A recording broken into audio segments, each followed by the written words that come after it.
저는 자존심인 것 같아요. 자존심이 허락을 잘 안 하니까 네. 제가 만약에 꼴찌를 했어도 나는 꼴찌할 사람이 아닌데 왜 이랬지? 하면서 이유를 계속 찾는 것 같고 그 이유를 보완해서 올라가려고 하는 것 같고 저는 도끼인 것 같아요. 뭐 누군가를 이기겠다가 아니라 그냥 뭔가 그냥 지금보다 좀 잘해보고 싶다. 뭐 이런 도끼 때문에 했던 것 같아요. 안녕하세요. 안녕하세요. 저희 김작가 TV 채널에 아주 대작가님들이, 저는 이제 책 내는 작가고, 여기는 이제 드라마 작가님들이시죠. 손흥민 작가님부터 한번 소개해 주신다면요. 네, 부동산 투자를 하고 있고 네. 또 유튜브도 하고 있고 그러면서 서울 자가의 대기업단의 김부장에게 원작자이자 대본도 어느 정도 손을 본 송이구라고 합니다. 반갑습니다. 반갑습니다. 사실 몇 개월 안 됐어요. 근데 좀 오래된 것 같은 느낌이 있어요. 벌써 2, 3개월밖에 안 된 김부장 이야기 책을 이제 쓰신, 그 드라마에 이제 참여하신, 그리고 그 드라마에 출연도 하셨죠. 출연도 했어. 그 보험 강사였나? 재테크 강사. 재테크 강사. 재테크 강사이자 거기 또 송가장이었나요? 거기에 이제 실존 인물 같은 거죠? 실존 인물. 네. 맞습니다. 자, 우리 최윤아 변호사님도 오늘 변호사로서 나온 건 아니고 이제 드라마 작가로서 나오는데 뭐였죠? 드라마 굿파트너를 집필한 최윤아라고 합니다. 반갑습니다. 반갑습니다. 와, 굿파트너. 와, 대작이었죠. 대작이었죠. 시청률 누가 더 높게 나왔나요? 시청률 훨씬 많이 나왔죠. 말씀을 안 하세요? 훨씬 많이 나왔어요. 훨씬 많이. 훨씬 많이 나왔나요? 저희는 시청률 별로 안 나왔어요. 대신 이제 김부장 이야기는 또 사회적으로 이 메시지를 줬잖아요. 화제성. 작품성? 넷플릭스. 화제성. 굿파트는 넷플릭스 안 나갔나요? 나왔어요. 넷플릭스에서 혹시 순위는 1위 한 번씩 하지 않았을까요? 네, 저희는 거의 한 2달간 1위 했죠. 그 궁금한 게, 대본을 어쨌든 쓰신 이제 굿파트너 김부장 이야기 어쨌든 나오고, 여기는 손희구 작가님은 2, 3개월 되셨고, 변호사님은 이제 한 2년? 1년 반 1년 정도 반. 됐습니다. 어떻게 그게 딱 어쨌든 흥행을 굉장히 크게 했잖아요. 이게 원래도 부동산 투자자로서 성공도 하셨고, 원래 변호사로서 함께 하시는 직원분이 뭐 2-3명 이런 수준이 아니던데요? 90명 정도 돼요. 와. 90명이 함께하는 거기 김현장을 이어가는 로펌팀. 와. 야, 여기 어쨌든 지금 김현장 이어가는 이제 채펌이 이제 탄생하고 있는데, 근데 어쨌든 드라마로 성공한 것도 인생에 또 다른 거잖아요. 이 드라마의 흥행이 어떻게 보면 본인들의 삶에 어떤 좀 영향을 준 것 같으세요? 뭔가 동력을 좀 얻은 것 같아요. 나 뭔가 이거 좀 더 해보고 싶다. 더 잘해보고 싶다. 이런 거에 대한 어떤 니즈가 좀 커졌고, 주변에서 조금 알아봐 주신 분들 조금 더 늘었고, 네. 그리고 드라마 얘기 누구 만나면 좀 재밌게 할 수 있고, 뭐 누구 연기 어땠더라, 뭐 이런 것들, 누구 연기 너무 구렸더라, 이런 것들. 그런 거 실제로 사석에서 할 수도 있군요. 왜냐면 시사회 같은 거 하면 다 너무 좋았다는 얘기밖에 안 하니까 좀 이상할 때가 있거든요. 네, 사석에서 이 사람은 너무 좋은데 얘는 왜 이랬니? 막 이런 거. 그런 것들 막 터놓고 말해요. 누군지 여쭤보지 않겠습니다. 네, 알겠습니다. 뭐가 바뀌셨어요? 저는 이제 아무래도 그 드라마랑 본업이랑 이게 좀 연관된 거잖아요. 아무래도 그쵸. 이혼 전문 변호사인데 이혼 드라마를 쓰다 보니까 아무래도 찾아오시는 분들이 정말 많고, 예를 들면 의뢰인분들하고 소통할 때도 제가 뭐 육부에 그 사람이랑 같은 케이스다 막 이렇게 얘기를 하시면서 뭔가 판례집이 하나 있는 것 같은 이렇게 케이스를 가지고 얘기하면 서로 공감대도 빠르고 너무 좋더라고요. 저도 뭐 작가님처럼 보시는 분들이 재밌게 봤다고 얘기해 주시는 것도 너무 재밌고요. 저 그럼 어쨌든 이 변호사로서, 그 다음에 투자자로서 이 본업을 하면서 성공을 원래 했었잖아요. 이제 변호사님은 이제 사실 뭐 우리가 얼마나 가진지 잘 모르지만 어쨌든 직원 수가 80-90명이면 그 정도면 대단한 성공이라 볼 수 있고, 그 다음에 이제 송희구 작가님도 얼마 있는지 모르지만 유튜브 찾아보면 수 땡땡 붙는 경우들이 좀 있잖아요. 어쨌든 충분히 본인의 본업에서도 성공을 하셨는데, 작가로 활동하게 된 계기는 뭘까요? 작가로 활동하게 된 건 저는 그냥 어떻게 블로그에 쓰게 된 게 진짜 운이 좋게 책으로 나오고 웹툰으로 나오고 또 그게 드라마로 된 게 어떻게 보면 진짜 운이 좋았죠. 네, 근데 그때 막 블로그에 글을 쓸 때 영화 제작사 그리고 드라마 제작사에서 연락이 되게 많이 왔어요. 블로그 있을 때부터? 블로그 쓸 때부터. 그래서 이거 우리가 IP 사고 싶다. 뭐 누구는 영화로 만들고 싶다. 같이 해보자. 막 이런 제안들 많이 왔었는데, 일단 조금 책부터 먼저 내고 싶었거든요. 책부터 내고 그 다음에 웹툰이 나오는 동시에 드라마가 진행이 됐어요. 블로그에 몇 년도에 처음 글을 쓴 거죠? 2021년 3월인가? 정확히 5년 됐네요. 그리고 책이 먼저 나온 거죠? 네, 그 다음에 웹툰이 나오고, 맞아요. 그리고 영화가 나오고. 웹툰이 나올 때 드라마가 그때 막 대본을 그때 작업이 진행되기 시작했어요. 변호사님은요? 저는 이제 아무래도 20대 후반에 좀 일찍 개업을 했어요. 개업을 하다 보니까 마케팅을 해야 되잖아요. 그래서 블로그에 저도 글을 매일 썼었거든요.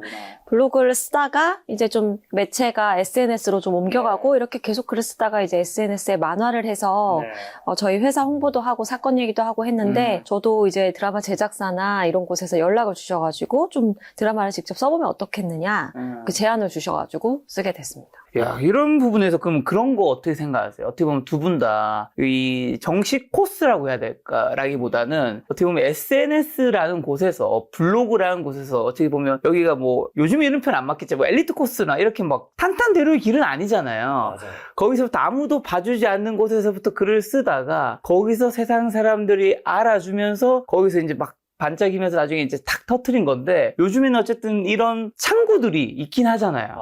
그런 부분 좀 얘기해 준다면요. 원래는 막 문예창작과, 그렇지. 국어 국문학과, 막 이런데 신문방송학과 이런데 나와서 그런 걸 뭐 연재를 하면서 쓰는 게 기본이고 뭐 어디 뭐 상을 타고 맞아. 이래야 하고 또 드라마를 쓸 때는 막 조연출을 하고 막 이런 맞아. 사람들이 단계별로 밟아야 되는. 맞아요. 요즘은 그게 완전히 깨진 것 같아요. 네, 완전히 깨졌고 그러면서 좀 더 뭔가 더 다양한 컨텐츠들이 만들어지고 있지 않나? 네, 왜냐면 숨은 사람들 되게 많거든요. 숨은 고수들이 김은숙 작가님도 사실은 중소기업에서 뭐 격리를 보시던 분이었어요. 네, 근데 그렇게 되신 거죠. 저도 약간 어쨌든 저희 케이스가 뭔가 많은 분들이 좀 그래도 참고하실 만한 케이스인 것 같은 게 누구나 이제 글을 쓰는 시대가 됐다라는 그쵸. 걸 보여주는 거기도 하고 어렸을 때 작가가 꿈이었는데 어떻게든 작가의 꿈을 이루고 싶다는 생각은 되게 오래 갖고 있었어요. 20대 초반부터 계속 가지고 있었는데 블로그로 마케팅을 하지만 이거를 이왕이면 스토리로 쓰다 보면 이제 제가 또 이루고 싶은 작가의 꿈에 또 가까워질 수 있으니까 계속 그렇게 노력을 했는데 그냥 쓰자마자 많은 분들이 볼 수 있다라는 그런 플랫폼이 있다는 게 너무 좋고 그래서 SNS 글쓰기를 많이 활용하시면 꼭 작가의 꿈을 이루실 수 있을 거라고 생각합니다.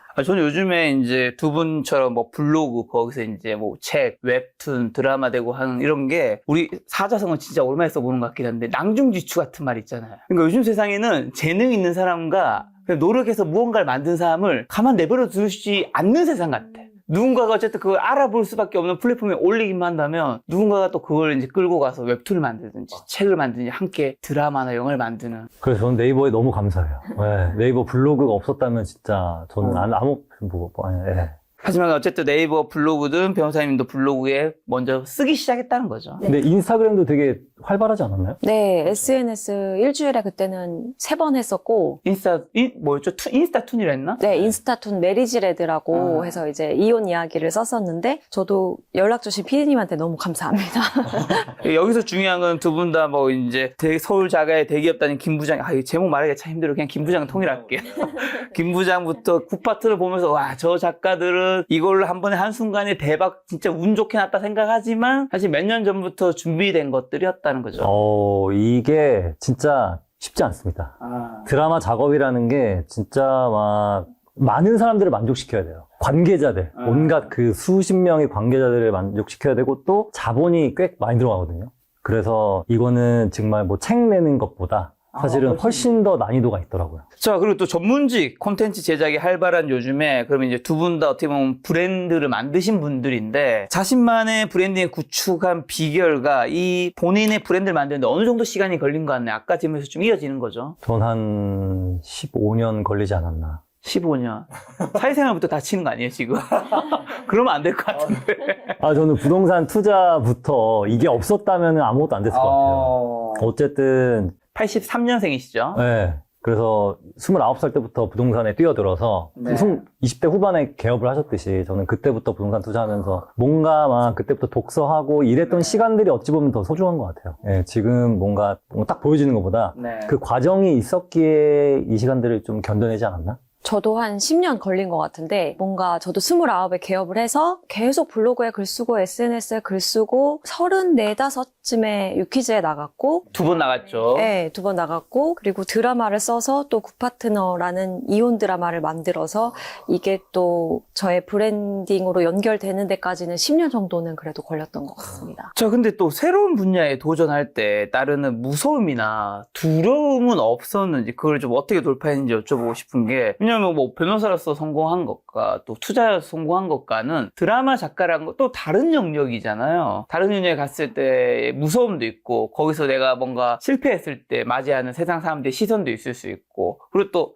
새로운 걸 해야 되는 게 배우는 게 좀 나이가 들면서 느끼는 게 어르신분들이 아이들보다 확실히 호기심이 없다 생각하거든요. 새로운 걸 배울 여력도 없고 체력도 없고 귀찮기도 하고 플러스로 무언가 새로운 걸 배우는 것 자체가 굉장히 많은 힘이 들고 품이 들다 보니까 이제 안 배우다 보니까 제가 약간 이게 나이 듦으로 가는 게 아닌가라는 생각도 하거든요. 그래서 드라마를 만든다는 것 자체가 너무 재밌을 것 같아가지고 그런 생각을 아예 안 했어요. 그냥 무조건 잘해보자. 뭐 잘 안 된다 이런 생각을 해본 적이 없는 것 같아요. 근데 만약에 제가 최은하 변호사님처럼 2부를 낸다. 그러면 엄청 힘들 것 같아요. 이거 완전 다른 얘기예요. 처음 하면서 그냥 막 달려가는 거랑 한번 해본 거를 달려가는 건 완전 다른 얘기인 것 같아요. 그 압박감 어떠세요? 요즘 좀 압박감 받고 계신 것 같더라고요. 네, 진짜 완전 너무 동감이 되는 게 뭐냐면은 저도 굿파트너 처음 할 때는 사실 그냥 설레고 진짜 마냥 행복하기만 했었거든요. 근데 이게 힘들지 않다는 얘기는 아니에요. 수천 페이지 글을 쓰다 보니까 너무 지치고 막 잠도 줄여가면서 힘들게 쓰면서도 그래도 설레고 재밌는 거예요. 네. 아, 이게 영상화가 된다면 어떨까? 시청자들이 어떻게 리액션을 해주실까? 그냥 마냥 재밌다가 이제 시즌 1이 끝나고 시즌 2를 하기로 하고 이제 지금 현재 되게 열심히 집필 중인데 한 글자 한 글자 쓸 때마다 이게 맞나? 진짜 조사 하나하나 신경이 쓰이기 시작하고 다 써놓고 재밌게 썼다고 생각했는데 읽으면은 다 버리고 싶고 지금 그런 상황이더라고요. 압박감이 좀 있습니다. 송희구 작가님 같은 경우는 또 영화도 뭐 준비하고 있다고 들었고 한데 뭐 영화든 뭐든 또 다음에 뭔가 준비할 거잖아요. 이렇게 끊임없이 새로운 목표를 설정하고 달성하려고 하는 이유가 뭘까요? 뭐 돈을 안 벌기 위해서는 아니겠지만 여기서 내가 돈을 안 벌면 안 되니까 돈을 엄청 벌고 싶어서 막 이런 느낌은 두 분 다 제가 사석에서 만나도 그런 쪽은 좀 아닌 것 같고 사실 두 분 다 어느 정도 경제적 자유는 좀 이룬 지도 좀 됐고 뭘 위해서? 그냥 성취 같아요. 성취.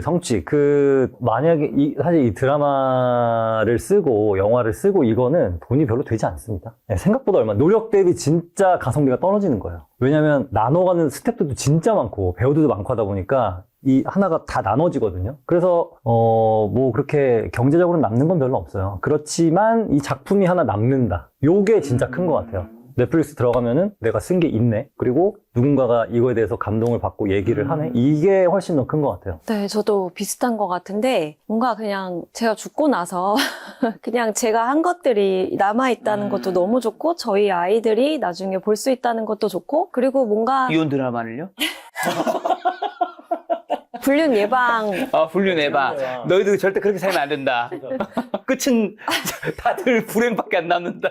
그냥 너무 재밌어요. 그냥 그게 큰 것 같아요. 쾌락에 가까운 것 같습니다. 두 분 다 약간 성장주의 사람이 좀 가깝다고 보시나요? 왜냐하면 요즘에는 막 그런 걸 안 추구하는 사람들도 있잖아. 뭐 약간 안정을 좀 더 추구하기도 하고. 근데 저희가 그냥 본업을 하는 게 안정인 것 같아요. 그렇죠. 본업을 하는 게 그냥 시간은 제일 많이 드는데 어찌 보면 그게 안정 자체고 그 안에서 뭔가를 더 재미를 찾고 성취를 찾는 게 이 분야인 것 같아요. 네, 이거는 약간 뭔가 뭐 재판하시던지 저도 뭐 부동산을 뭔가 한다든지 이런 거 할 때는 완전 T거든요. 완전 T, 완전 이성적으로. 그런데 이 작품으로 가면은 완전 F가 돼버려요. 그래서 진짜 막 감정이 넘치는 사람으로 바뀌기 때문에 뭔가 두 개의 자아를 이렇게 조절하는 듯한 느낌이죠. 공감하시나요? 너무 공감돼서 꼭 제가 대답하는 것처럼 대신해 주시는 것처럼 똑같아요. 저도 그냥 일할 때는 너무 그냥 이성적으로 사실은 경제적인 부분도 굉장히 큰 부분이고 저도 회사 하기 때문에 직원분들 급여도 드려야 되고 네, 그리고 90 몇 명이면 한 달 월급만 몇 억은 나갈 텐데 90 몇 명이니까. 그리고 의뢰인분들한테 이제 재산 분할을 해드리는 거 사실은 돈 얘기가 많거든요. 근데 이거를 이제 드라마로 썼을 때는 이 사람들의 감정이 어떨 것인가 또 변호사의 감정 어떨 것인가 상대방 변호사랑 만약에 내가 아는 사람인데 만났으면 어떨까 이런 상상을 무궁무진하게 하는 게 너무 재밌고 제 직업도 확장해 주는 것 같더라고요. 근데 갑자기 생각나는데 그 지금 캐스팅 하고 있나요? 캐스팅 네네 아니 조연들 조연 캐스팅이요? 하고 있지 않을까요? 네. 왜요? 오디션 보고 싶어서. 본인이요? 네. 출연하고 싶으세요? 불륜남으로요? 누구로 출연하겠다는 거예요, 도대체? 불륜남도 좋고. 연기력이 많이 필요해서 불륜남은. 그럼 검사 이런 거 있잖아요. 검사. 검사. 네. 아니, 전 그래서 한번 이 오디션 좀 보러 다니려고 요즘에. 아, 연기에 관심 있으세요? 네. 아, 진심으로? 네, 진심으로. 아, 진심? 이 드라마 말고 그냥 여기저기. 여러분, 이렇게 경제적 자유를 달성해야 되는 이유가 여기 있습니다. 본인이 하고 싶은 거를 지금 다 하겠다는 거야. 내가 떨어져도 상관없다는 거지. 아, 일단 부딪혀 보려고. 아, 왜냐면은 이 배우분들하고 얘기 나눠보면은 네. 그들만의 또 심오한 세계가 있더라고요. 그래서 이 앞에 신과의 감정, 상대방과의 감정 이런 것들이 다 맞아야 돼서 한번 그 분야에 한번 도전해 보려고 합니다. 그러면은 드라마 대본이 더 잘 나올 것 같아요. 아, 진심이시구나. 또 새로운 분야에. 네. 야, 근데 당연히 저희가 이제 사석에서 좀 친분이 있어서 모임을 하다 보니까 두 분 다 각자 드라마 나오는 걸 또 알고 보셨을 텐데 짧게 어떠셨어요? 김 부장 이야기. 이 작가로서 또 드라마를 써본 사람으로서 보는 거는 시청자 입장과 좀 다를 것 같아서. 작가로서. 그냥 시청자로 보긴 했는데 워낙 책을 재밌게 봤고 책이 또 어떻게 드라마로 구현되는지 너무 궁금했고 저는 아버지 생각이 그렇게 나더라고요. 그래서 많이 울었고 우리나라에 아니면 어떤 나라든 사실 그냥 남자의 인생을 한번 보는 느낌이었고 저 또 아들 둘 키우고 아빠랑 워낙 친했다 보니까 공감이 많이 되고 진짜 많이 맞습니다. 울었습니다. 그 이야기는 여러분 드라마도 있지만 서울 자가의 대기업단의 김 부장 이야기 이 책에 담겨 있습니다. 저희 PPL 하나도 없고요. 자, 굿파트는 어땠어요? 저는 굿파트너 진짜 쫙 몰아서 봤거든요. 흥미진진해 봤고. 근데 그게 결국에 제가 느낀 게, 진짜 가족이 제일 중요하구나. 이거는 뭔가 이혼 얘기 그런 것도 있지만, 사실은 가족 드라마 같다는 느낌을 많이 받았거든요. 그래서 그 차은경 변호사 맞죠? 네, 그 차 변호사님, 장나라님과 그 가족 간의 관계, 또 이 전후회, 그 직장 동료와의 전후회, 이런 관계가 결국에는 핵심이 아니었나. 네, 그런 느낌이 딱 들었고, 명대사가 너무 많아서, 이거는 좀 저장해 두고 싶다라는 게 되게 많았어요. 지금 기억나는 거 한 개 정도만. 너무 많아. 저는 기억나는 건 사랑은 교통사고. 사랑은 교통사고 같은 거잖아요. 그 불륜녀의 입장에서는 제가 드라마라서 그런지 몰라도 제가 드라마 볼 때 우리가 T로 보지는 않으니까 F의 감정으로 보니까 그 말 자체는 공감이 순간 되긴 했어. 드라마를 봤을 때. 의뢰인분들이 되게 많이 하시는 대사기는 해요. 의뢰인분들이 제가 하고 싶어서 한 게 아니다. 교통사고처럼 일어났다. 어쩌다 보니 이렇게 됐다. 이렇게 많이 얘기를 하시더라고요. 근데 저도 이제 그런 김작가 TV에서도 불륜, 이혼 콘텐츠도 많이 찍고 부부 상담 이런 콘텐츠도 찍고 이제 변호사님도 제 김작가 TV 채널 나와서 얘기하면 들으면서 드는 생각이 이게 당연히 이제 불륜은 무조건 잘못된 거고 가해자가 무조건 처벌을 우리나라 어쨌든 간통법이 사라졌지만 어쨌든 뭔가 잘못된 거지만 드는 생각 중 하나가 어쨌든 부부가 살면서 감정이 식을 수는 있잖아요. 근데 감정이 식은 게 그냥 살 수 있는 정도가 아니라 헤어지고 싶은 부부도 있을 거란 말이지. 근데 어느 한쪽은 안 헤어지고 싶어 하고 어느 한쪽은 헤어지고 싶어 하는데 뭔가 특별히 우리나라는 다른 나라는 잘 모르겠는데 엄청난 어떤 사기를 쳤든 아니면 폭행을 했든 뭐가 특별한 건수가 없으면 헤어질 이유도 참 쉽지 않겠다라는 생각은 드는 경우가 있다. 예를 들면 우리 그냥 쉽게 예를 든다면 우리 연애할 때 마음은 식었는데 헤어지자는 말을 못할 때가 있잖아요. 그래서 넌 내가 헤어져 달라고 먼저 말해주기 기다리는 거냐 아니면 너 지금 이거 빌미 삼아서 이제 얘기하는 거냐 이런 얘기 하잖아요. 요런 의견 좀 어떻게 생각하세요? 그러니까 이미 어떻게 보면 부부 관계가 끝났는데 근데 사건이 없으니까 헤어지자는 얘기를 할 수가 없는데 그런 사건 중에 하나로 그냥 불륜이든 뭐가 들어갈 수도 있다. 그래서 어떤 분들은 제발 사고 하나 쳐줬으면 좋겠다. 제발 배우자가 바람 좀 폈으면 좋겠다. 이런 얘기하시는 분들이 실제로 진짜 많고 이미 관계가 이제 없은 지 되게 오래됐는데 대화도 없고 그러다가 배우자가 외도를 하면 드디어 올 것이었구나. 이혼할 수 있겠구나. 이런 분들도 굉장히 많이 있어요. 부부관계에서도. 그런 게 현실에도 있군요. 너무 많아요. 네, 아무래도 그냥 이혼할 수 있는 게 아니기 때문에. 그렇죠. 그러니까 좀 궁금한 게 그냥 이혼하고 싶은 마음이 들 수 있잖아요. 그 자체는 잘못된 건 아니잖아. 사람의 감정이니까. 근데 빌미는 없어 둘 다. 그럼 어떻게 해야 돼 이거를? 한 명 얘기를 꺼내서 합의를 해야 되는데 이제 서로 안 살고 싶다는 마음과 사랑이 식었다는 마음은 별개인 게 사회적으로 내가 이혼한 사람이 안 되고 싶고 부부 관계는 또 유지하고 싶고 이런 분들도 계시고 그렇지. 사랑이 식었으니 헤어지고 싶으신 분들도 있어서 거의 합의가 잘 안 됩니다. 네. 그렇게 합의가 안 될 때는 특별한 건수가 없으면 이혼이 안 되는 거지 않아요? 안 되는 경우가 많고 소송을 걸더라도 상대방이 이혼 못하겠다고 하면 이제 부부 상담이든 법원에서 이런 절차들을 통해서 이혼이 기각이 되는 경우가 많습니다. 저는 지금 아내를 볼 때마다 너무 설레가지고 잘 이해가 안 가요. 뭐지 영상 사설에서 그런 얘기 한마디도 안 하다가 갑자기 지금 요즘 검사 받아요? 사모님한테? 오늘 아침에 혹시 다투셨나요? 자, 다음 질문 가도록 하겠습니다. 근데 어쨌든 새로운 분야에 도전할 때 따른 주변 사람들의 시선이나 비판이 있잖아요. 아무래도 김 부장 이야기도, 그 다음에 굿파트너도, 시청자들이 뭐 대부분 좋아하셨지만 악플도 아니면 어떤 건 비판일 수도 있고 다 할 텐데, 이런 거 어떻게 수용하세요? 또 주변 사람들의 뭐 안 좋은 시선이라든가. 일단 제가 회사를 다닐 때 책을 썼거든요. 네. 그래서 그때 안 좋게 바라보는 사람들 되게 많았어요. 그 회사에서는 좋아하기는 쉽지 않죠. 네, 그래서 쟤 일 안 하고 책 쓰는 거 아니야? 막 이런 식으로. 그래가지고 막 더 열심히 하고 막 그랬음에도 불구하고. 그런데 유튜브를 시작하고 나니까 완전히 그때는 쟤는 적. 그렇지. 네, 완전 나쁜 사람. 이렇게 돼버린 거예요. 그래서 그때부터 이제 내가 그만둘 때가 됐나 했는데, 그때 드라마 작업이 막 시작되면서 네. 회의가 많아지면서 안 되겠다. 더 이상 휴가를 쓰면서 이걸 하기는 불가능하다. 라고 하면서 퇴사를 하게 됐죠. 그런 게 있었군요. 근데 저도 뭐 회사 생활을 했는 사람으로서 조금이나마 회사의 편을 들어준다면 그 이유는 뭔지 아시죠? 알죠. 왜요? 아니, 당연히 제가 만약에 뭐 팀장인데 내 팀원이 막 유튜브 한다. 그러면은 약간 좀 그럴 것 같긴 해. 나도 40대로서 뭔가 좀 그럴 것 같긴 해요. 그래서 저도 그분들 충분히 이해했어요. 그 플러스로 저도 이제 회사를 그만두자마자 책을 31살 때 냈는데, 결국에 유튜브라든 책을 회사 다니면서 내시는 분 있잖아요. 결국에 나와요. 보통 이제 어쨌든 개인 퍼스널이 조금 더 강하시거나 중요하신 분들이 그래도 낼 확률이 높잖아. 대부분 한 5년 이내는 다 나오더라고. 회사에서 그런 패턴이 좀 보이다 보니까 그런 게 좀 있지 않을까. 회사 입장에서 생각한다면. 근데 제가 되게 결국 나왔잖아요.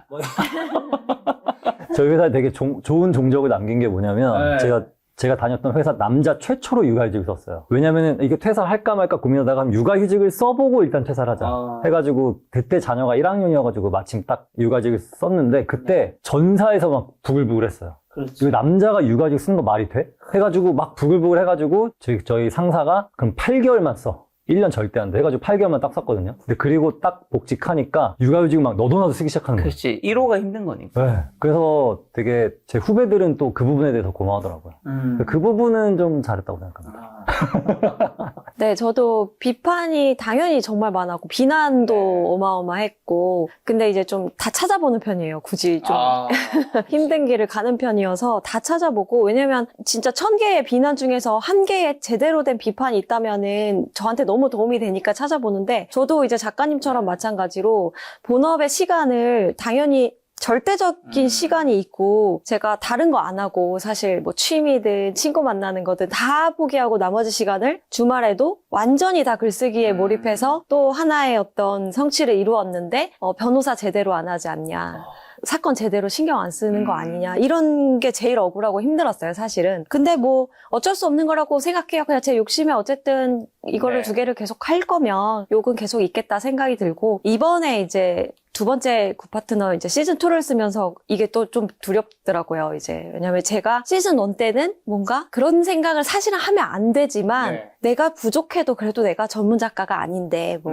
이런 생각을 좀 했던 것 같아요. 근데 이번에는 기대하시는 분도 많고, 그런 조금의 그런 것들도 없게 하고 싶다 보니까, 다른 사람한테 그게 너무 민폐라 생각이 들다 보니까, 진짜 잘해야겠다 이 생각이 많이 들고, 비판도 많이 수용하려고 합니다. 사실 변호사님 같은 경우는 이제 없는 시간도 쪼개서 이제 이런 또 시즌2를 집필하고 있을 텐데, 그런 노하우가 이제 마일리지하고 이번에 신간 자기개발 베스트셀러도 1위도 기록하고 있는 이 책에도 담겨 있을 텐데, 창의적인 아이디어 찾는 방법이나 기록하는 팁은요? 어쨌든 두 분 다 드라마를 썼으니까, 이게 드라마는 어쨌든 우리가 생각하는 창의성과도 좀 굉장히 크게 관련이 있을 텐데. 창의성 매우 중요합니다.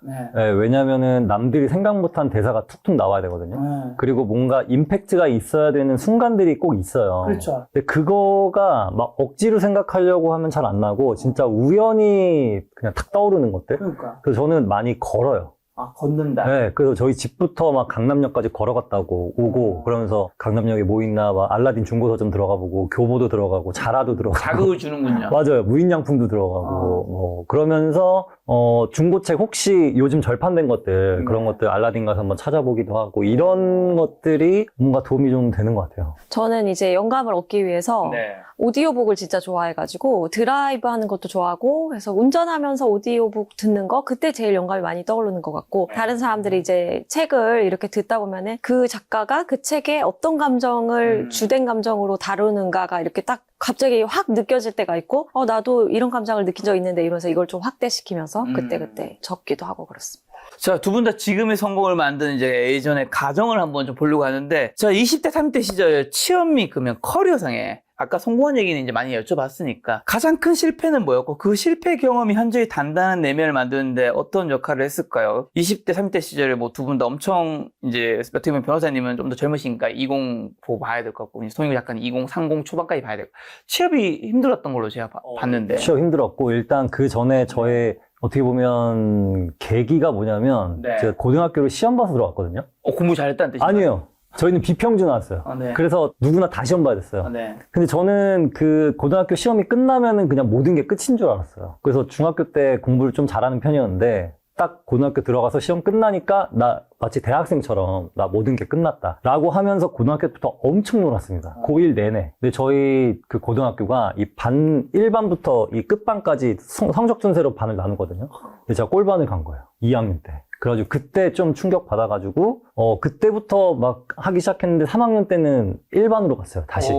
네, 그래서 그때가 어떻게 보면 저희 터닝 포인트였던 것 같아요. 왜냐면 제가 꼴반 갔을 때 어머니가 막 창피해서 학교도 못 가고. 어머니들은 좀 그럴 수 있죠. 네, 네. 자녀의 학업 성적이. 네, 뭐 학부모 모임도 못 나가고. 네. 네, 그래서 그때 되게 죄송한 마음도 있었고 해서 그때가 저희 인생의 터닝 포인트 중에 하나였습니다. 네. 그리고 뭐 취업이나 아르바이트 때는요? 알바도 저도 엄청 많이 잘렸어요, 알바도. 알바는 잘리기 쉽죠. 네, 잘리기 쉽지 않잖아요. 네. 편의점 하셨다면서요? 뭐 대학생 때는 꽃배달, 뭐 스시집, 그 보조일, 또 네. 뭐 캐시어 이런 것도 했는데 네. 취업 준비할 때 알바를 했는데 이게 편의점이 생각보다 잘 안 되는 거예요, 포스 누르는 게. 저도 해봤거든요.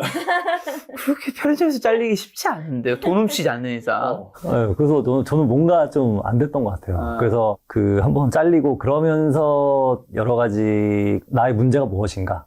그럼 내가 잘하는 게 무엇인가? 그래서 내가 잘하는 거는 그래도 좀 옛날에 좀 잘 쳤던 피아노가 잘 친다? 해가지고 그거 알바하기 시작하고 그러면서 취업에도 성공하고 또 요런 계기가 그러니까 한번 이렇게 나락갔던 계기가 어떻게 보면 점프하는데 반등이 됐던 것 같아요. 저도 실패한 경험이 너무 많아가지고 네. 제가 로스쿨 120명 중에서 119등, 120등 이 정도 했던 것 같고 첫 학기 때 저는 그렇게 제가 못할 줄 몰랐는데 뭐 공부 열심히 하던 분들이 많이 모이기도 했고 고시를 오래 하던 분들도 있고 네. 하다 보니까 이제 꼴찌를 했었어요. 근데 이제 졸업할 때는 굉장히 상위권으로 졸업을 했거든요. 그래서 그런 경험이 한번 있다 보니까 뭔가 잘 안 됐을 때도 그냥 조금 더 시간을 쓰면 된다. 1시간이라도 더 하면 된다. 이거에 대한 확신을 얻어가지고 마지막으로 이제 독서실 문을 잠그고 가는 사람이 되자 해서 항상 1시간씩 좀 더 하려고 했던 것 같고 그리고 나서 이제 졸업을 해서 이제 좋은 성적으로 졸업을 했으니까 취업이 잘 되겠지 했는데 한 70군데 정도 떨어졌던 것 같아요. 회사를. 로펌을? 네. 그래서 제가 물어봤었어요. 한 50번째쯤에 왜 이렇게 저는 이렇게 안 되는 것 같냐고 좀 네. 얘기 좀 해주셔라 했더니 너무 말투가 애 같다는 거예요. 너무 말투가 애 같으니까 이제 얼굴도 너무 동안이셔서. 그때는 그리고 실제로 나이도 어렸으니까 뭐 27, 8에 막 변호사가 됐는데 말도 막 애같이 하고 또 전공도 영어니까 이게 법적으로 크게 이제 메리트가 아니었던 거죠. 그래서 많이 대표님들이 얘기해 주시더라고요. 네. 다. 그래서 이제 말투를 좀 고쳐야겠다 해서 말투를 많이 고쳤던 것 같습니다. 실제로 고등학교 때도 원래 외고 진학하려다가 떨어졌다고 네. 적었던 것 같은데. 그것도 있었군요. 네. 외고를 한 2, 3년 준비하다가 떨어졌고 그때는 진짜 세상이 다 끝난 줄 알았는데 그때는. 네, 그때는 거의 뭐 일주일을 울었던 것 같아요. 거의 자포자기의 마음이었고 그냥 인생 끝났다고 생각했는데 또 그렇지 않더라고요. 네. 나중에 생각해보니까 제가 외고를 떨어져서 제가 외대를 갔는데 외대를 가고 싶다는 마음이 더 커졌던 것 같아요. 내가 외국어를 되게 좋아하는 사람이었구나를 깨달았던 것 같아요. 외고를 떨어져서 외대를 가고 싶었다. 네. 그러면 두 분 다 지금 공통점이 지금 한때 어쨌든 공부를 잘했지만 그 꼴찌반이라고 해야 될까요? 아니면 꼴등에 가까운 성적이었다 할까요? 거기서 상위권까지 올라갔던 거 하나. 그 다음에 두 분 다 취업이 굉장히 수십 군데 떨어지다가 결국엔 취업을 했는 케이스가 있는데 모두가 꼴찌반에 갔다 해서 상위권으로 시간 지나서 가는 것도 아니고 취업이 다 떨어진 사람이 그 실패를 겪다가 좋은 곳에 취업해서 잘 성장하는 것도 아니란 말이죠. 네. 여기에는 무슨 차이가 있을까요? 저는 도끼인 것 같아요. 네. 아, 약간 동의하세요? 네. 네, 이거 약간 진짜 뭐 승부욕도 있지만 뭐 누군가를 이기겠다가 아니라 그냥 뭔가 그냥 지금보다 좀 잘해보고 싶다 막 이런 도끼 때문에 했던 것 같아요. 그래서 공부할 때 이때 꼴반에서 공부할 때 체육 시간에도 애들 막 축구할 때 저는 그 교단에 앉아가지고 막 문제 풀고 막 그랬거든요. 어떻게든 좀 따라가려고. 또 면접 볼 때도 한번 면접을 어떻게 볼까 해가지고 비디오 카메라로 녹화하면서 혼자 막 돌려보면서 그 사람들한테 좀 보내가지고 평가도 받고 막 이랬었어요. 그런 거를 뭔가 하려고 하는 것은 어떻게 보면 하나의 잠재되어 있는 독스러움이 아닌가. 독스러움. 네. 나쁜 뜻이 아닙니다. 나쁜 뜻이 아니에요. 독스러움도 아니고 독스러움. 변호사님은요?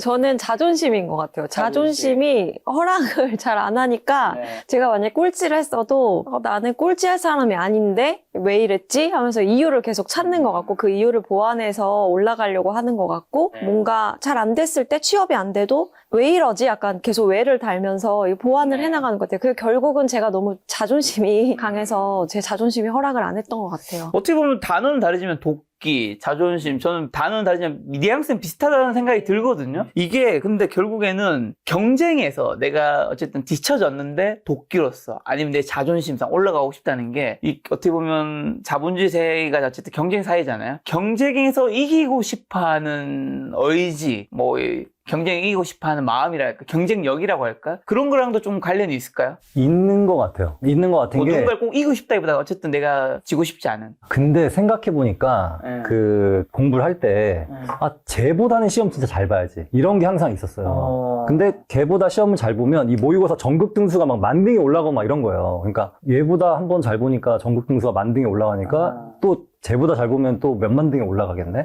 막 그런, 나름대로 경쟁한 것 같아요. 그 친구는 절 몰라요. 제가 그렇게 생각한지. 나만의 상대, 나만의 경쟁자. 맞아요. 지금의 쟤는 누구예요? 김숙 작가님? 네. 마음속에 저분만큼 되고 싶다. 네. 그런. 저는 이 얘기하면 많이 재수없다고 하는데 저는 진짜 경쟁심이 없거든요. 살면서 한 번도 뭔가 누구를 이겨야지 또는 쟤보다 잘하고 싶다 이런 생각은 해본 적이 없어요. 경쟁심이 비교되네요, 아주. 진짜 경쟁심이 없고 저는 심지어 이 업계에 되게 오래 있으면서도 15년 동안 예를 들면 같은 이혼 전문 변호사의 내 경쟁 업체가 누군가 또 다른 사람 마케팅 어떻게 하고 있나 이런 거에도 그렇게 크게 신경을 안 써봤던 것 같아요. 근데 저는 자존심이 진짜 강해가지고 제가 전에 했던 기록을 넘어서지 않으면 약간 잠이 안 오는 스타일이에요. 근데 경쟁심이 없다는 것과 아까 전에 한 120명 중에서 꼴찌에 가까운 성적 때문에 내 자존감 때문에 열심히 했다 했잖아요. 이게 내 자존감일 수도 있고 아니면 다른 어쨌든 등수에서 하위권에 굉장히 있었기 때문에 경쟁심일 수도 있는데 본인도 모를 수도 있는 거 아닌가요? 아니면 진짜 이거는 그게 남들의 경쟁이라기보다는 그냥 진짜 내가 밑에 있는 걸 허락할 수 없어서. 그게 더 맞는 것 같아요. 저도 되게 많이 생각해봤고 이런 질문도 많이 받아봤었는데 한 번도 뭔가 경쟁심이 저는 막 어디 스포츠 경기 같은 거를 해도 왜 이걸 이겨야 되지? 이런 편이거든요. 그래서 경쟁심이 좀 없는데 꼴찌는 용납이 안 되는 거죠. 내가 도대체 변호사가 되겠다고 와서 이 집단에서 꼴찌를 하는 것이 맞나. 잠을 자지 말자 이제 이렇게 됐던 것 같아요. 그럼 이런 지금 두 분이 어쨌든 비슷한 가정이 있지만 그걸 헤쳐나가는 스타일은 좀 다른 건데 자녀들 두 분 다 자녀가 있잖아요. 자녀한테 어떤 교육에서 할 때는 본인이 그걸 헤쳐나오는 여기는 경쟁심이라 한다고 여기는 나의 자존감이라 한다면 그런 식으로 교육을 하세요. 자녀도 어쨌든 성적을 받고 할 테니까. 일단 그 전에 잠을 줄인다고 했잖아요. 저는 잠을 더 늘려야겠다라고 해요. 잠을 더 푹 자서 더 열심히 해야겠다라고 합니다. 완전 반대. 네, 그리고 저희 자녀한테는 자녀 교육은 특별한 거 없이 그냥 집에서 TV가 없고 그 핸드폰 지금 초등학교 이제 5학년 올라가는데 핸드폰도 없고 집에서 저랑 바둑 두면서 인생 얘기하고 너무 좋은데요? 초등학생이랑 인생 얘기를 한다고요? 또 그 장기 두면서 인생은 말 같은 거야. 가다가 한번 꺾어 이런 그런 것들? 저는 교육이 좀 슬픈데 교육 진짜 모르겠어요. 정말 모르겠고 엄마로서 이런 얘기가 나오면 약간 미안한 것도 되게 많고 게임도 많이 해요. 근데 이게 모르겠어요. 그냥 저는 그냥 제가 열심히 사는 모습 보여주는 거, 그게 제가 할 수 있는, 그게 정답은 아닌데, 그냥 지금 상황에서 제가 할 수 있는 최선의 교육이다라고 그냥 정신승리하기로 했고, 아이 그래도 성적이라든지, 네. 뭐 몇 등이라든지, 뭐 이런 거는 물어보지도 않고, 진짜로? 네. 아예 그런 건 괜찮다라고 알려주려고 하는 편이에요.